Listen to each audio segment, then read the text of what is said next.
अस्सलाम वालेकुम दोस्तों, द इंग्लिश लवर्स में आपको वेलकम करते हैं। और आज का हमारा जो टॉपिक है वो है व्हाट इज़ पोइट्री, शायरी क्या है और शायरी के अक़साम क्या हैं।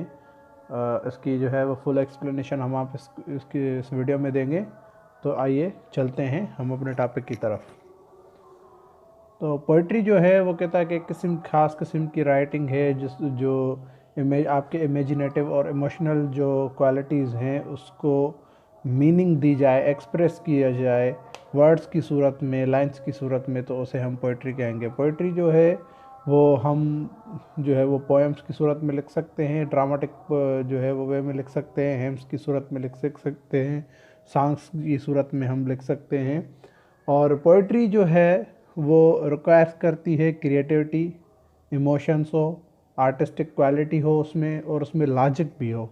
ऐसा ना हो कि बेहुदा पोइट्री हो जिसका कोई मतलब और मीनिंग भी ना निकले, तो हम उससे पोइट्री कंसीडर नहीं करेंगे। और इसका जो मकसद होता है वो ये होता है कि आपके जो आइडियाज़ और फीलिंग्स या इमोशंस है उसको एक्सप्रेस करना।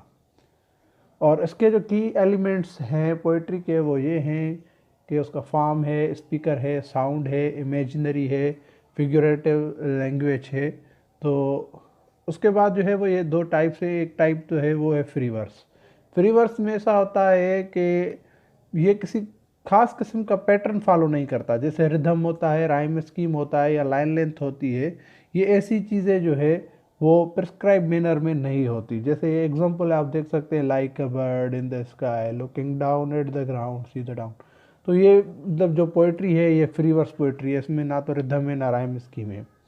और उसके बाद होती है एक और हैकू। हैकू ये जापानीज पोएटिक फॉर्म है, और इसमें जो है वो 5 सेलेबल्स यूज़ किए जाते हैं फर्स्ट लाइन में, जो है वो 7 सेलेबल्स जो होते हैं वो सेकंड लाइन में होते हैं, और 5 सेलेबल जो होते हैं वो थर्ड लाइन में होते हैं। जैसे ये ऊपर जापानीज़ लैंग्वेज में लिखा और नीचे इसकी ट्रांसलेशन है, will you turn toward me, I am lonely to this autumn evening. तो आप इसको देखेंगे तो इसमें आपको पहली जो लाइन है उसमें आपको 5 मिलेंगे, और दूसरी में आपको 7 मिलेंगे, थर्ड लाइन में आपको 5 सेलेबल मिलेंगे। और उसके बाद जो है वो और एक फॉर्म है, नैरेटिव पोएम उसे कहते हैं। ये पोएम जो है वो सीक्वेंस बताती है, मतलब स्टोरी बताती है अपने एक पोइट्री में। जैसे इसका एक एग्जांपल है, the song of wandering Aengus is the narrative poem. और उसके बाद जो है जाफरी चासर जैसे है वो भी जो है वो नैरेटिव मतलब वो पोइट्री करता था। उसके बाद है एक और इसका किस्म में सोनेट। सोनेट जो होता है वो 14 लाइन का एक पोएम होता है, वो उसको हम सोनेट कहते हैं। इसकी एक ख़ास किस्म है, एक इंग्लिश सोनेट भी कहते हैं उसको, शेक्सपियरियन सोनेट भी कहते हैं, और स्पेंसरियन सोनेट भी उसको कहते हैं। और उसके बाद है राइम। राइम जो है one of the most beautiful element found in the poetry is rhyme. Rhyme जो है वो एक बहुत ही खूबसूरत एलिमेंट है पोइट्री में।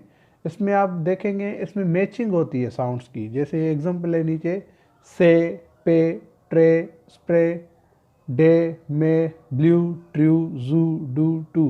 तो इसमें आप देख सकते हैं कि राइम में एक मैचिंग साउंड होता है।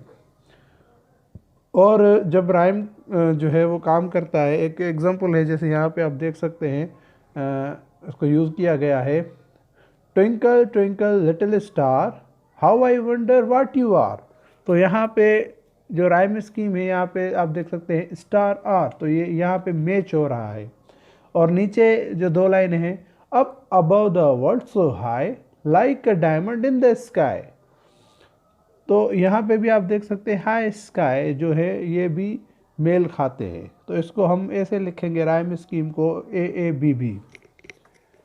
और उसके बाद है rhythm. Rhythm it is a movement with uniform recurrence of a beat or accent in its crudest form. Rhythm है the beat with little or no meaning. उसके बाद है एलिट्रेशन। एलिट्रेशन जो होती है वो होती है रिपीटेशन ऑफ इनिशियल लेटर। ये जो पहले लेटर होता है उसके मतलब रिपीटेशन करते हैं या साउंड को एक या दो दफ़ा वर्ड्स में इन अ लाइन। जैसे to the lay person these are called tongue twister. आप भी इनको हम टंग ट्विस्टर भी कहते हैं। और एक और एग्जांपल है, how much due would a dew drop drop if a dew drop did drop a due. तो इसको हम एलिट्रेशन कहेंगे। रिपीटेशन ऑफ डी, यहाँ पे जो है वो डी का साउंड रिपीटेशन हो रहा है बार बार, इसको हम एलिट्रेशन कहेंगे।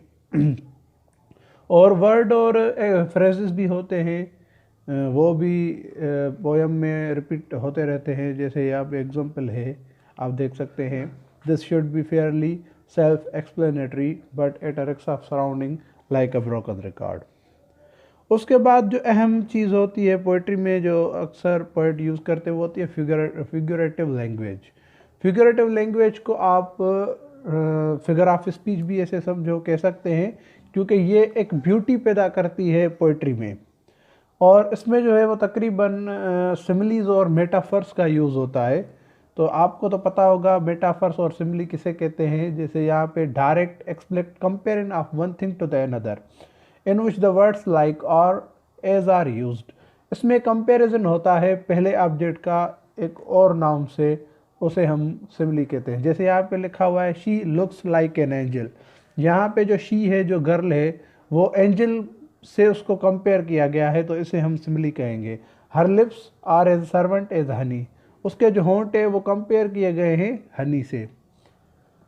तो उसके बाद और एक चीज़ है पर्सोनिफिकेशन। पर्सोनिफिकेशन में जो है वो एनिमेट करते हैं क्वालिटीज़ को एब्स्ट्रैक्ट आइडियाज़ से या चीज़ों से। जैसे एग्जांपल आप देख सकते हैं, नीचे लिखा हुआ है this handless clock stairs blindly from its tower. और उसके बाद है एनोमेटोपिया, द अटेम्प्ट्स टू इको और इमिटेट साउंड विथ वर्ड्स। ये जो साउंड्स होते हैं वो वर्ड्स के साथ इमिटेट होते हैं। जैसे एग्जांपल है बो, वो, ओइंक ओइंक, टिक टैक, होलिंग। तो ये इसको हम ओनोमेटोपिया कहते हैं। तो आई होप आपको जो है वो वीडियो पसंद आई होगी। अगर आपने अभी तक चैनल को सब्सक्राइब नहीं किया तो जल्द से जल्द चैनल को सब्सक्राइब करें और साथ ही बेल आइकन के बटन को लाजमी प्रेस करें, ताकि हमारे आने वाली सारी वीडियोस आप तक पहुंचती रहें। और उसके साथ साथ हमारे वीडियो को लाइक करें, कमेंट करें और दोस्तों के साथ तो लाजमी शेयर करें, ताकि हमारी हौसला अफजाई होती रहे। आपका बहुत बहुत शुक्रिया।